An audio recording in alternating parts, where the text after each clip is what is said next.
Good evening students. आज हम आपके लिए लाए हैं 8वीं कक्षा की सामाजिक उड़ान में से पाठ 7 यूरोपियन घुसपैठ और उनकी विस्तारवादी नीतियाँ। आशा है आपने अब तक ये अध्याय पढ़ लिया होगा। तो इसमें से पहला प्रश्न है, घुसपैठिया शब्द से आप क्या समझते हैं? घुसपैठिया वो होता है जो हमारी अनुमति के बिना हमारे क्षेत्र में आ जाता है और अपने लाभ के लिए हमें नुकसान पहुंचाने से भी नहीं चूकता। दूसरा प्रश्न है, दूसरे देशों से व्यापार के लिए सबसे सरल रास्ता कौन सा है? समुद्री मार्ग सबसे सरल रास्ता है क्योंकि ये सुगम व सस्ता है। जहाज़ों में बहुत अधिक सामान एक ही बार में ले जाया जा सकता है।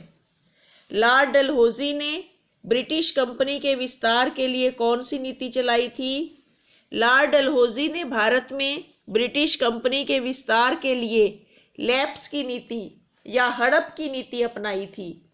इसके अंतर्गत संतानहीन राजाओं के राज्यों को कंपनी के राज्य में शामिल कर लिया जाता था क्योंकि कंपनी ने नियम बनाया था कि संतान गोद लेने के लिए कंपनी से अनुमति लेनी पड़ेगी, लेकिन वो अनुमति कभी नहीं मिलती थी और झांसी के राज्य को भी इसी तरह से हड़पने की कोशिश की गई थी।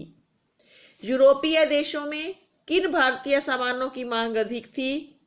मसाले, रेशमी व सूती वस्त्र, चंदन, हाथी दांत का सामान। कार्यपत्रक 2 में देखिए, रिक्त स्थान भरें। बक्सर का युद्ध 1764 ईस्वी में लड़ा गया। फ्रांसीसी ईस्ट इंडिया कंपनी की स्थापना 1664 में हुई। प्लासी की लड़ाई के बाद अंग्रेजों ने मीर जाफर को बंगाल का नवाब बनाया।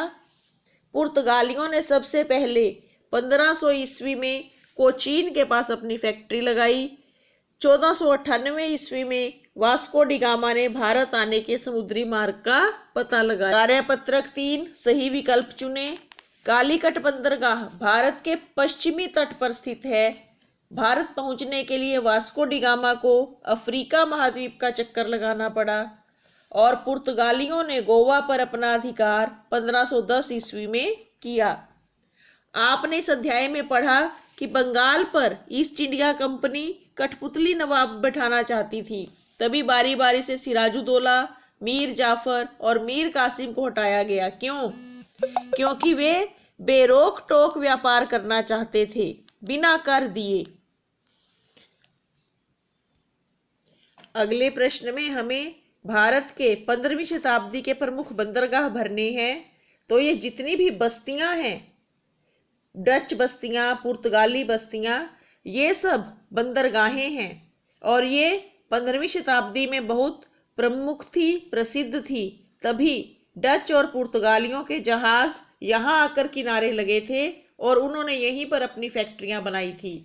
ये देखिए, ये कालीकट, कोचीन, कन्नूर, गोवा, सूरत, दीव दमन, बम्बई, बालासोर, हुगली, कासिम बाजार और कलकत्ता। आप ये सारे नगर बंदरगाहों के रूप में भी भर सकते हैं। धन्यवाद।